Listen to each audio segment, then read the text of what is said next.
근데 오늘 말씀은 이렇게 이어지죠. 그러므로 하나님께서 그의 사랑하시는 자에게 잠을 주신다. 우리 이 말씀은 우리가 너무 좋아하는 말씀이지 않습니까? 주로 예배 시간에 좋을 때 우리에게 변호가 되고 위로가 되는 그런 말씀이지요.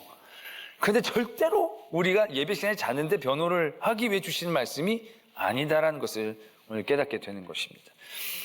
우리가 애쓰고 힘쓰는 하나님께서는 일찍 일어난 자에게 사랑해서 복을 주시고, 늦게 자는 자에게 능력을 주시고 일을 이루어 주시고, 수고의 떡을 먹는 사람에게 그 결과물을 먹게 해주시고, 그런 얘기를 하고 계시지 않는 거죠. 사람은 일찍부터 일어나서 자기가 애쓰고 힘쓰고 다 능력을 해서 그 안에 뭔가를 이루려고 하지만, 하나님이 정작 주시는 복은 사랑은 잠일 수 있다는 겁니다. 대단히 이게 중요한 말씀입니다. 이게 여러 가지로 해석될 수 있죠. 하나님께서, 이게 어떤 번역본에 보면 하나님은 사랑하는 자에게 잠자는 동안 일을 주신다, 복을 주신다. 그러니까 내가 아무리 애를 쓰고 길을 써봐야 여기서 얻어낼 수 있는 게 아니라 우리가 아무 일도 할 수 없을 때 하나님이 은혜를 주시는 거죠. 그렇게 이해할 수도 있는 거고, 우리가 여기서 많은 결실 열매를 맺고 복을 얻으려고 하지만 정작 하나님의 주권과 은혜는 잠에 있을 수 있고, 그렇게 해석을 할 수 있는 겁니다. 그런데 이것이 결국 여러 가지로 해석되더라도 한 가지로 얘기하는 것이 있습니다. 그건 하나님의 주권이 어떠한 것인가라는 것을 우리에게 가르쳐주고 계시는 거죠. 우리는 하나님의 주권을 믿는다라고 했을 때 우리는 하나님의 능력을 믿는 것처럼 생각할 때가 많이 있습니다. 하나님은 나보다 강하셔, 나보다 세셔, 나보다 할 수 있는 일이 많으셔. 우리가 하나님의 주권을 믿는다라고 했을 때 그러한 내용으로 믿게 되어지는 것을 적지 않게 발견합니다. 그래서 내가 하고 싶은 일인데 못하는 일들, 그러한 일들을 이루어 주신 하나님, 내가 길에 막혔을 때 길을 뚫어주신 하나님, 그럴 때 주권 하나님께 있습니다 라고만 우리가 생각하면서 주권자 되신 하나님에 대한 고백을 제한할 때가 많이 있는 거죠. 그런데 주권자 되신 하나님을 믿는 것은 그러한 영역에서 멈춰서는 안 되는 우리의 신앙 고백이죠. 창세기에 보면 바벨탑의 얘기가 나옵니다. 바벨탑 얘기가 나올 때 처음에 시작이 이렇게 시작을 합니다. 그때는 땅의 언어도 하나고 말도 하나였다. 그렇게 시작을 합니다. 그리고 나서 사람들이 기술을 얻게 되어지는 얘기가 나오죠. 사람들이 자신들의 기술을 얻게 됩니다. 어떤 기술이냐? 벽돌을 만드는 기술, 역청을 사용하는 기술들을 그들이 얻게 됩니다. 그래서 그들이 이렇게 얘기하죠. 우리가 돌 대신 벽돌을 사용해서, 진흙 대신 역청을 사용해서 성읍과 탑을 쌓자. 그들의 기술력이 탑을 쌓을 수 있는, 그래서 굉장히 높이 쌓을 수 있는 그런 기술력들을 그들이 갖고 있다라고 생각하고 있었다라는 얘기죠. 아마 그들은 홍수 이후의 세대들입니다. 홍수 이후의 세대들이기 때문에 아마 그런 벽돌을 통해서 벽을 높게 치고 성읍을 높게 만들어서 그 다음에는 어떠한 홍수에도 견딜 수 있어서 우리가 흩어지지 않고 멸망당하지 않고 견뎌낼 수 있는 그런 성읍을 만들어서 살자. 하나님의 심판이 닿지 못하는 그러한 곳을 만들자. 아마 그러한 생각들 가운데에 있었을 것입니다. 하나님이 그걸 아시고 그들의 일들을 파하십니다. 근데 그 일들을 어떻게 하나님께서 막으십니까? 그들이 벽돌을 가지고 높이 탑을 쌓았을 때 막 천둥 번개를 내리치셔가지고 막 무너뜨리고, 벽돌이 막 없어지고, 다시 막 물이 들이쳐가지고 쌓기도 전에 다시 무너뜨리고, 하나님은 그러한 힘의 과시를 통해서 그들의 탑을 막으신 게 아니에요. 어떻게 막으셨습니까? 그들의 말을 흩으셨어요. 서로 말이 통하지 않게 하셨다는 거예요. 여러분, 그 시대가 처음에 어떻게 시작한 시대입니까? 그때는 언어가 하나고 말도 하나였다는 겁니다. 언어가 하나고 말도 하나인 기초 위에 그들은 벽돌을 만드는 기술, 역청을 사용하는 기술, 자신의 힘이라고 생각하는 것들을 얻어냈던 것입니다. 그리고 그 위에 탑을 쌓으면서 그들은 그것이 자기의 힘인 것처럼, 자기의 능력인 것처럼, 자기가 할 수 있는 부분이 있는 것처럼 그들이 생각하고 있었다는 겁니다. 이걸 깨트리고 이걸보다 더 큰 힘으로 하나님이 나는 주권자라는 것을 얘기해 주신 게 아니고요, 기초를 무너뜨리시는 거죠. 너희들이 벽돌 얻었던 기술, 그들이 갑자기 기술력을 상실해서 탑을 못 쌓은 게 아니에요. 갑자기 기력이 쇠진해서 못 쌓은 게 아니에요. 다 있어요. 근데 하나만 흩어진 거예요. 말이 하나였는데 말이 무너진 거죠. 그들에겐 당연하다고 생각했던 그것이 결국 하나님의 영역이었다는 얘기죠. 하나님이 그 영역을 그냥 그거 하나만 살짝 흩으셨는데도 그들의 모든 것들이 쌓기도 전에 무너지고 흩어져 버리는 사건들을 우리는 바라보게 되는 것이죠. 그것이 하나님의 주권이 어떤 것인지에 대하여 우리에게 설명해 주시는 아주 좋은 사건이 되어지는 거죠. 우리는 어떤 일들이 1부터 10까지 있다라고 했을 때 내가 할 수 있는 일들은 1부터 한 5 정도 돼요. 그러면 우리는 하나님의 주권을 얘기할 때는 6부터 10까지의 자리를 놓고 얘기할 때가 많아요. 내가 할 수 있는 자리만큼은 내가 하지만 그것을 뛰어넘는 어떤 내 힘의 영역을 뛰어넘는 자리를 만났을 때, 그런 자리를 우리가 마주치게 되었을 때 주권자이신 하나님, 나는 할 수 없습니다. 하나님께서 이 길을 열어주십시오. 하나님께서 이 길을 해결해 주십시오. 그러면서 6, 7, 8, 9, 10의 하나님, 이 하나님이 주권의 하나님이시고 그 주권자 하나님을 내가 믿음으로 인하여 앞으로 이루어질 일에 대하여 기대하고 바라는 그런 마음들 가운데에서 우리는 주권자 되신 하나님을 바라볼 때가 대부분이다라는 것이죠. 그런데 우리가 주권자 되신 하나님을 인정한다는 것은요, 6부터 10까지를 의미하는 게 아니고요, 1부터 10까지를 의미하고 있는 것이죠. 내가 할 수 있는 일, 내가 충분히 가능한 일, 하나님이 전혀 없으셔도 될 만한 모든 자리의 일들, 우리는 그 자리들을요, 놀랍게도 내 힘과 내 능력이라고 생각한다는 것입니다. 그리고 그 일들 가운데는요, 놀랍게도 하나님의 주권을 인정하지 않으려고 할 때가 많이 있다는 거죠. 왜? 내가 벌었으니까, 내가 했으니까. 그러니까 그 일들이 내 거라고 생각할 때 너무너무 많이 있다라는 얘기죠. 그런데 주권자이신 하나님 인정하는 것은요, 1부터 5까지의 자리에도 하나님의 주권이 있다라는 것을 인정하는 그러한 신앙과 중심이 오늘 하나님은 우리들에게 도전하고 계시는 부분이다라는 거죠. 물론 6부터 10까지 우리가 할 수 없는, 우리의 능력을 뛰어넘는 아주 불가능한 일도 하나님은 이루시는 하나님이시지만 그 주권은 그곳에서만 주권을 행사하는 게 아니고 결국 우리들의 모든 삶의 영역에서도 행사하시고 계시고 그것을 인정하는 것이 하나님을 향하여 나가는 우리들에게 필요한 중심이다라는 것을 오늘 말씀은 깨닫게 주고 계신다는 거죠. 집을 세우는 건 건축가들이 하는 겁니다.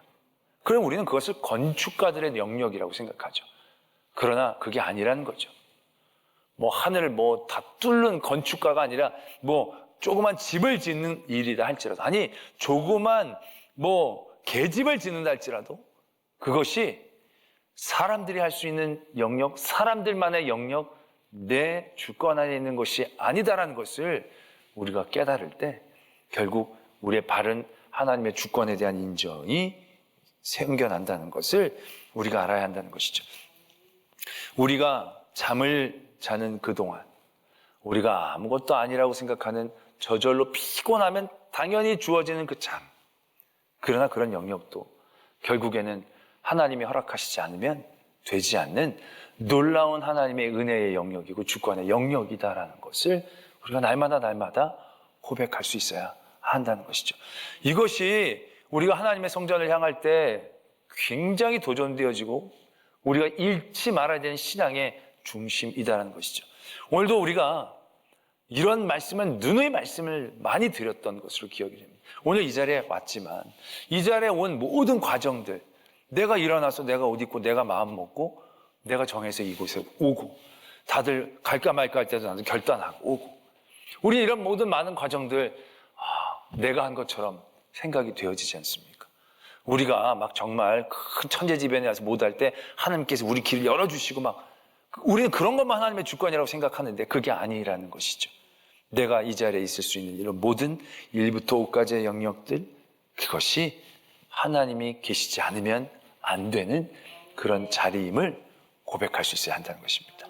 이게 굉장히 중요합니다. 이게 왜 중요하냐면 말이죠, 이것이 되어져야만 하나님의 주권을 믿는 우리들에게 하나님이 주시고자 하시는 복이 느껴지게 되는 거죠. 그 다음 3절에서부터 보면요, 말씀의 분위기가 좀 바뀌는 것 같은 느낌을 받습니다. 갑자기 자녀 얘기가 나옵니다. 하나님이 세우시지 않으면 헛되고 막 이래서 하나님의 주권에 대한 얘기를 하고 계시다가 갑자기 굉장히 지엽적으로 보이는 자녀들의 얘기가 나오죠. 보라, 자식들은 여호와의 기업이요 태의 열매는 그의 상급이로다. 젊은 자의 자식은 장사의 수중의 화살 같으니 이것이 그의 화살통에 가득한 자는 복되도다. 그들이 성문에서 그들의 원수와 담판할 때에 수치를 당하지 아니하리로다. 말씀 자체는 그렇게 어렵지 않습니다. 자식이 하나님이 주신 기업이죠. 우리에게 주신 상급입니다. 그래서 자식이 많으면 화살이 많은 것과도 같은 거죠. 전통에 화살이 많은 것 같은 겁니다. 그러니까 싸울 때 담대해지는 거죠. 성문회라는 것은 심판하는 자리들을 얘기할 때가 많죠. 그래서 서로 시시비비를 가리는, 그 원수들과 마주치기 좋은 자리인 거죠. 같이 그 자리에서 누가 맞냐 이렇게 얘기할 때가 되어지니까요. 근데 그때 자녀들이 많으면 어떻게 됩니까? 자녀들이 막 우리 가서 우리 아빠가 맞아요 막 이러면서 막 옆에서 막 거드는 게 한 자식 한 20-30명 되면 얼마나 뿌듯하겠습니까? 저기는 한 2-3명 나왔는데 우리 20명이 쫙 나와가지고 우리 아빠가 오라 막 이러면 뭐 별로 꿀릴 게 없는 그런 모습이 되어지는 것이겠죠. 그렇다면 우리는 이것은 자식을 많이 낳으라는 얘기인가, 자식이 많은 사람이 복이고 없는 사람은 복이 없는 사람에 대한 얘기를 하고 계시는 것인가? 그게 아닙니다. 여기서 자식이라는 것은요, 그 당시에 우리가 보편적으로 얘기할 수 있는 가장 쉬운 복의 개념인 겁니다. 복의 개념. 그러니까 이 복이란 개념을 통해서 우리가 정말로 하나님 우리에게 주신 진정한 복을 발견하는 거죠. 자녀라는 존재들을 통해서 우린 자녀들이 내가 낳고 내가 기르는 영역이라고 생각합니다. 자녀가 많으면 복되다라고 얘기도 하지만 결국 그 자녀는 내 자녀고 내가 낳았고 내가 기르는, 그 내가 마음대로 주장할 수 있는 그러한 영역인 것처럼 생각합니다. 근데 그 영역에서 깨어져야 한다는 거죠. 하나님의 주권을 인정해야 한다는 것입니다. 아이들이 어려움에 처했을 때 하나님의 주권을 바라보는 게 아니고 그만큼 애들이 자라오는 모든 자리에서야 하나님의 주권을 인정해야 한다는 것이죠. 그래서 그의 낳고 기름의 모든 과정들이 결국은 하나님이 내게 주신 은혜의 과정으로 이해되어져야 한다는 것이죠. 그 자녀가 하나님이 내게 주신 기업이 되는 거예요. 하나님이 내게 주신 상급이 되어지는 것이에요. 이게 하나님의 주권을 인정할 때 그렇게 인정되고 고백되어져야 한다는 것이죠.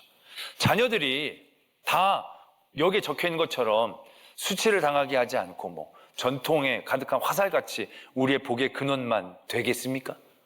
어떤 자식들은 오히려 우리를 더 수치스럽게 만든 자식들이 훨씬 많지 않습니까? 갑자기 막 열이 오르려고 그러는데 그런 가족들이 적지 않습니다. 그럼 이건 어떻게 해당하느냐? 그런 종류의 얘기를 하는 게 아닙니다. 이 사람이 나에게 이득이 되느냐 안 되느냐가 아니라 우리가 지나온, 우리가 누리고 있는 모든 일에서 하나님의 주권을 인정할 때 우리에게 주어지는 하나님의 은혜를 깨닫게 하신다는 거죠.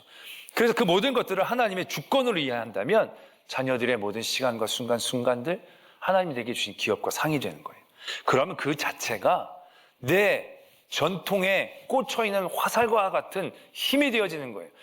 하나님의 주권이 내 삶 가운데에서 인정이 되어지고 내가 살아온 모든 시간들, 순간들이 다 하나님이 내게 주신 주권자이신 하나님이 내게 주신 시간들로 바라보고 이해되어지고 인정될 때 그 모든 순간들은 내 삶에서 화살과 같은 역할들을 감당하게 되는 거죠.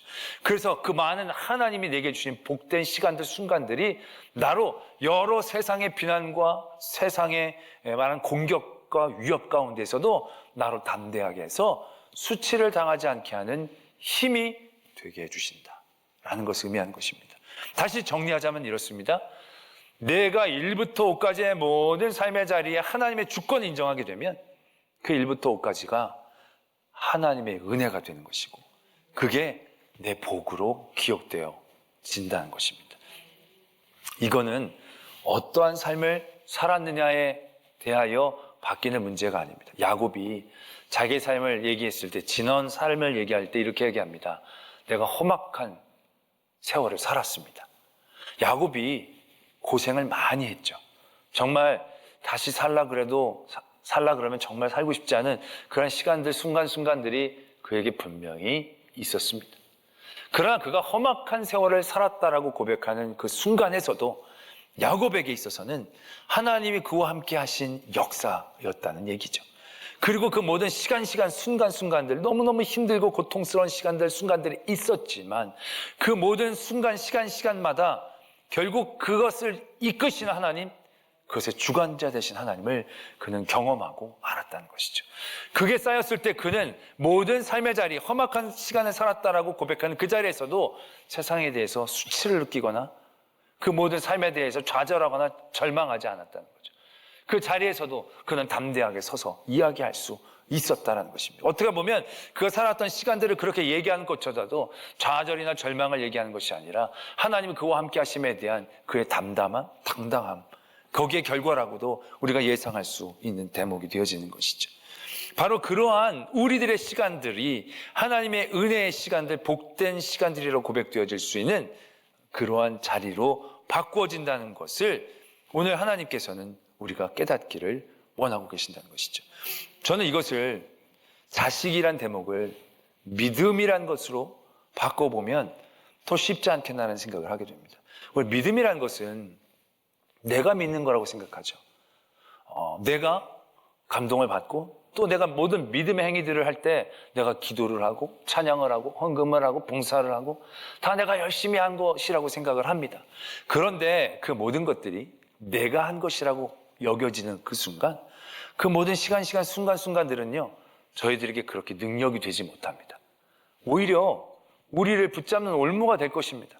내가 이렇게 많이 기도했는데, 내가 이렇게 오래 열심히 봉사하고 헌신했는데 이게 내 능력이라고 생각하면 절대로 화살이 되어질 수 없는 상황이 되어지는 거죠. 그런데 그 믿음이 하나님의 은혜라고 고백되어진다면, 그 믿음이 여호와의 기업이고 내 믿음의 열매들이 하나님이 내게 주신 상급이다라고 생각하고 인정되어진다면, 그래서 내 그 모든 믿음의 순간순간들이 장사의 수중에 화살 같다라는 고백이 되어진다면 어떻게 되겠습니까? 내가 기도했던 수많은 시간들, 힘들고 어려워서 기도한 거죠.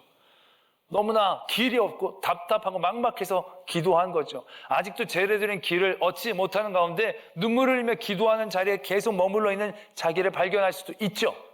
그런데 그런 믿음이 하나님이 내게 주신 기업이고 상급임을 고백할 수 있다고 한다면, 그 기도를 통하여 내가 얻게 되어지는 모든 삶에서의 세상적인 복들, 결핍들이 채워지는 풍족함들과 상관없이 내가 드렸던 많은 기도의 순간들이 내게는 화살이 되어지는, 내게는 능력이 되어지는 부분이 되어지는 거죠.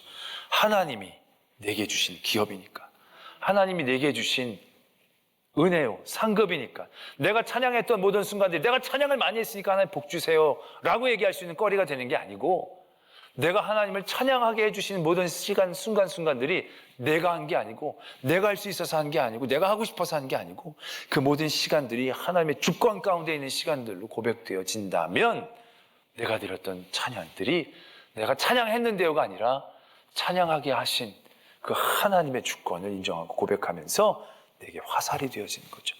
내가 주님을 위하여 흘린 눈물들, 내가 주님을 위하여 흘린 피들, 내가 주님을 위하여 흘린 땀들이 내가 하나님 앞에 보상을 받아야 될 어떤 것들이 되기 이전에 그 자체가 내게 주신 기업이구나, 내게 주신 상급이구나. 그래서 그런 것들이 많이 쌓여있고 그것이 내게 복으로 인정되어질 때 나는 세상을 향하여 담대해질 수 있는 능력을 갖게 되어진다는 것을 오늘 말씀은 우리들에게 깨닫게 해주신다는 거죠. 그래서 하나님의 주권을 우리가 믿는다는 건, 하나님이 내게 일을 이루신다라는 것을 깨닫는 것 이전에, 하나님의 주권을 믿는다는 것은 내가 불가능한 일들을 하나님께서 이루어 주신다라는 것을 기대하고 소망하기 이전에 더 중요한 두 가지를 우리에게 알려주십니다. 그건 바로 뭐냐면 사랑이고 복입니다. 내가 6부터 10까지 경험하지 못했기 때문에 사랑받지 못했다라고 늘 두려워하는 우리들에게 1부터 5까지에서 주관하시고 역사하시는 하나님을 바라본다면 사랑하시는 자에게 잠을 주시는구나. 잠을 주시는 것이 사랑을 받는다는 것이구나. 내가 하지 않는 일들 가운데에서 내가 저절로 되어졌다고 생각했던 모든 일들의 순간순간 시간들이 하나님이 나를 사랑하신다는 얘기구나. 나는 6부터 10까지 이루지 못해 사랑받지 못한다고 생각했는데, 나는 버려졌다라고 생각했는데, 그게 아니고 1부터 5까지 주관하시는 하나님을 발견할 때 하나님은 나를 사랑하시는구나 깨닫게 되어질 수 있다는 것이죠. 내가 눈물 흘리며 기도하는데 왜 나는 이렇게 일들이 안 이루어집니까? 절망하는 순간에서 내가 이렇게 절망의 순간에서 절망만 하지 않고 눈물 흘리며 기도하게 하시는 것이 사랑이구나. 정말로 내게 주시고자 하시는 가장 아름다운 것은 6부터 10까지 어딘가에 있는 자리가 아니고 내가 지금 이 자리에서 깨닫게 되어지는 하나님의 사랑이구나 라는 것을 알게 되는 것입니다. 그게 주권자 되신 하나님을 아는 힘인 것입니다. 그리고 그러한 모든 일들을 깨닫게 되어졌을 때 그 순간순간들이 화살이 되어지고 내 전통에 가득하게 되어집니다. 내가 숨쉬는 모든 순간순간들, 그 순간순간들이 빼곡히 내 전통에 쌓여지는 하나님이 내게 주신 화살이 되어지는 거죠. 내가 힘들고 어렸음에도 내가 호흡할 수 있었던 모든 순간들에 계셨던 하나님, 그 하나님은 나를 힘들게 하고 어렵게 한다라고 생각했지만 단순히 힘들게 하고 어렵게 한 것이 아니라 그것이 내게 주신 기업이고 내게 주신 상급이었구나. 또 그 일들을 통하여 하나님은 나에게 능력을 주시고 세상을 향하여 담대하게 나갈 수 있는 길을 열어주시고자 함이시구나 라는 것을 깨닫게 하는 그 초점을 우리에게 허락하고 계신다라는 것입니다. 우리가 시편에서 다윗의 시편들을 많이 발견합니다. 그의 삶의 자리가 쉽지 않았던 모든 자리에서도 찬양하는 그런 모든 고백들을 바라보게 됩니다. 그 고백들이 갖고 있는 공통점이 뭡니까?